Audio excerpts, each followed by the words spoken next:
Let us now take a look at the 37 practices of a Bodhisattva.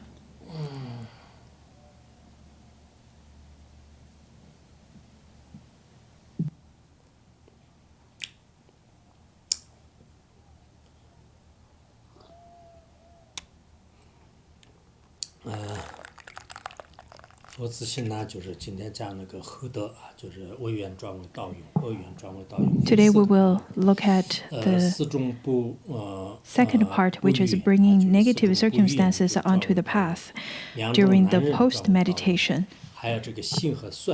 which includes the four aspects. The first one is the four types of undesirable, transforming them onto the path of practice. And the second one is transforming the two types of the difficult to endure onto the path of practice. And the third one is to transform the happiness and sadness onto the path of practice. And the fourth one is transforming desire and anger onto the path of practice. This is such profound teachings and pith instructions.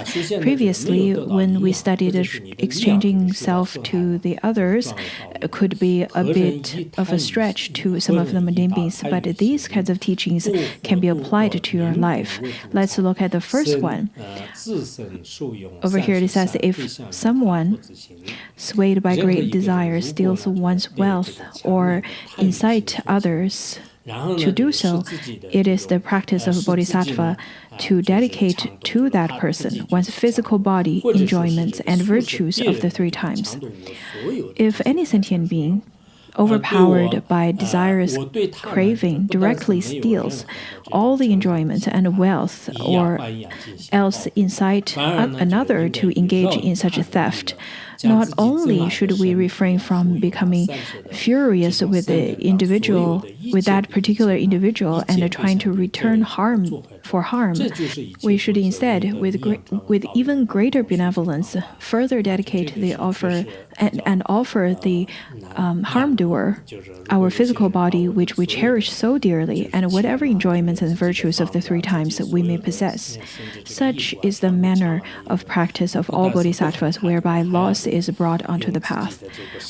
Whenever there is maybe a thief or a bandit that robs all of your wealth in your clothing, whatever you may have, whatever kinds of possessions you have, instead of having aggression to them or having an eye for an eye, we should rather generate the intention of benefiting that person.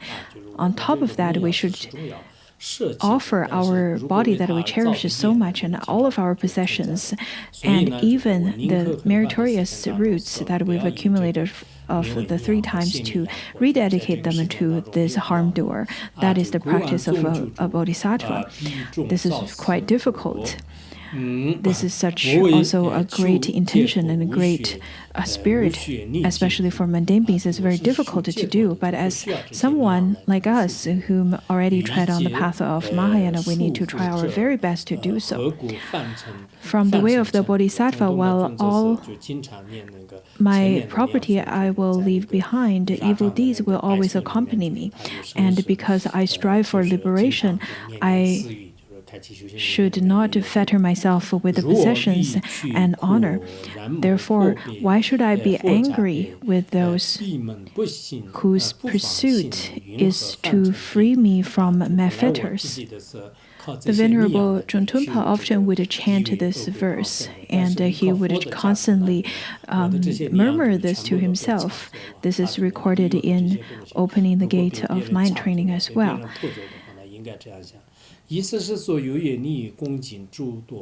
And then over here it says that since wealth and honor are the source of numerous faults, it is unreasonable that one should be happy when they are acquired. The one who creates hindrances to our wealth and glory, and the one who steals our riches and so forth, is the one who naturally frees us from these mental fetters and acts as a doorbolt that deters us from the lower realms. Over here it says that if those people were to take away your wealth and were to stop you from gaining glory, then they're just like a door bolt. They're just like a door that's closed behind you for you from entering into the lower realms. Therefore, we should acknowledge their kindness by further providing them with our body enjoyments, roots of virtue, and so forth. It is senseless to become angry and dislike them. Furthermore, from the way of the Bodhisattva, in my past, I inflicted the same harm to the others. That is why, in this lifetime, I have reaped the fruition of such harm as well to myself. Considering that the obstacles made to my honor and the theft of my enjoyments by others in this life are retribution for myself, having inflicted similar harm on others during the past lives, I should refrain from hostility. What follows in this text in terms of the inflicting of suffering and so forth is to be understood in the same way. In the later part, we will learn more about how to transform suffering onto the path of enlightenment. If you can't remember whatever kinds of harm you've inflicted upon the others, you need to contemplate in such a way that in my past life I must have created harm to this person. That is why such karma is now ripening on myself. You should think in this way. And moreover, from Lord Atisha, he said, do not be angry at the one who caused harm. If you are irritated at the harm doer, how are you going to meditate on patience? Well, if nobody would create harm on you, then how could you practice the patience paramita? He continues, wealth and honor are to be given up. Arrogant pride should always be discarded. And since wealth and honor are the lassos of demons, throw them away like pebbles on the path. A little pebble on the road, you would not grasp onto them, you would not be attached to it. So when it comes to the loss of wealth, when it comes to the loss of your fame, you need to be happy about it. You should be happy about it. But in our life, I think the mundane beings would grasp onto our clothes, our shoes, and our computers, our houses, and all of that. If those things were to be taken by the others, and then you were to be required to practice the rededication of marriage to the theft, to the thief, it's probably difficult for the mundane beings to do. And if it's something that's robbed from you directly, you probably would get even more irritated. And then Karakpa explained, wealth and honor are ropes that fetter, and obstacles to merit and virtuous practice. If we were to hold on to wealth, any riches, then we would definitely have all kinds of fetters of suffering. Potowa said, if we do not cling to anything as our own, we will be free from enemies and need not accumulate hatred. Then, when faced with minor hardships, patience will automatically occur. As the saying goes, when riches are absent, thieves will not approach. If you don't have any wealth, if you don't have anything, if you do not grasp onto anything as your own, then how could there be thieves? When goods are absent, bandits will not arrive. When an enemy approaches your wealth and so on, it is your own reaping. Therefore, it is unreasonable to feel hostile towards others, just as it is stated in the way of the Bodhisattva. It says that at the time of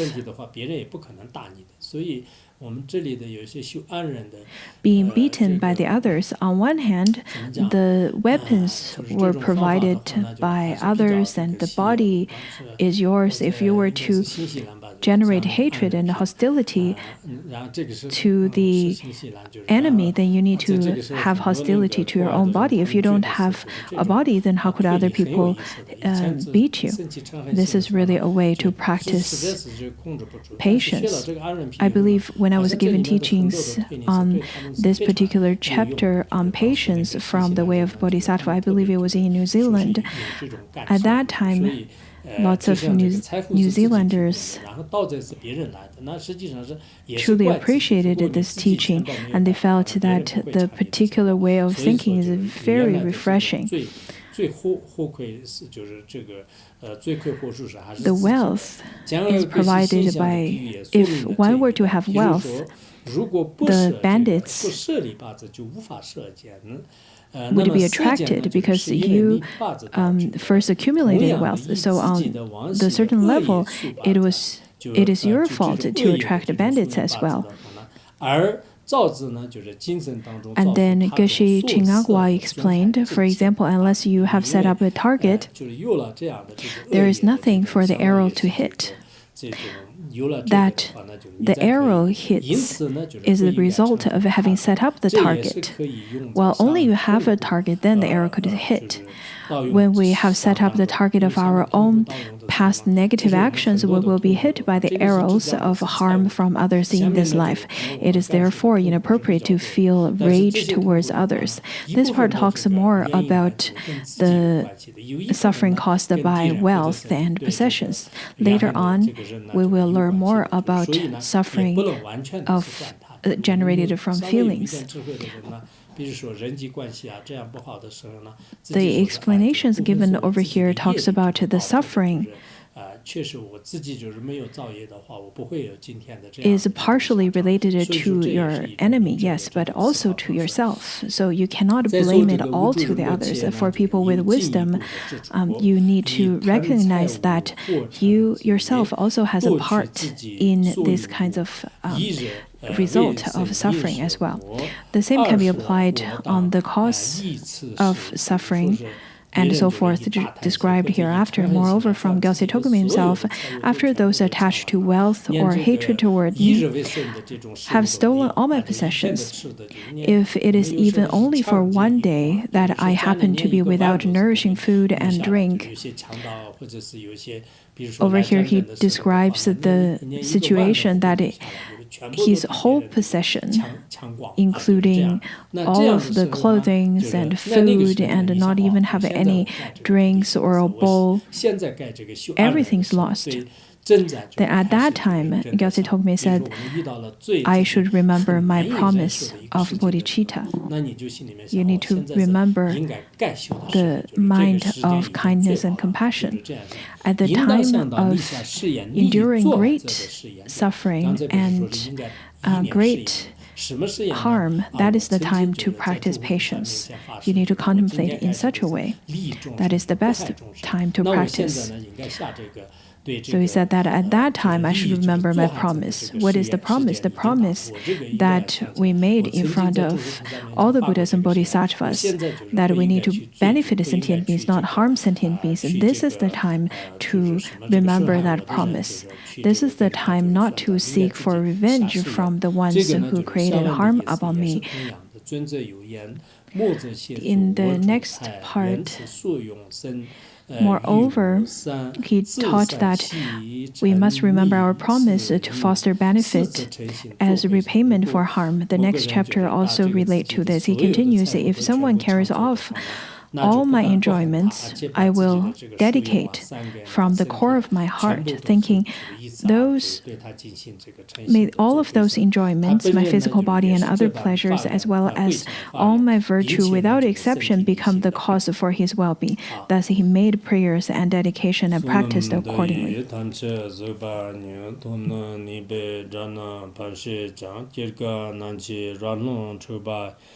Zhibum solim zhuwa zhuwa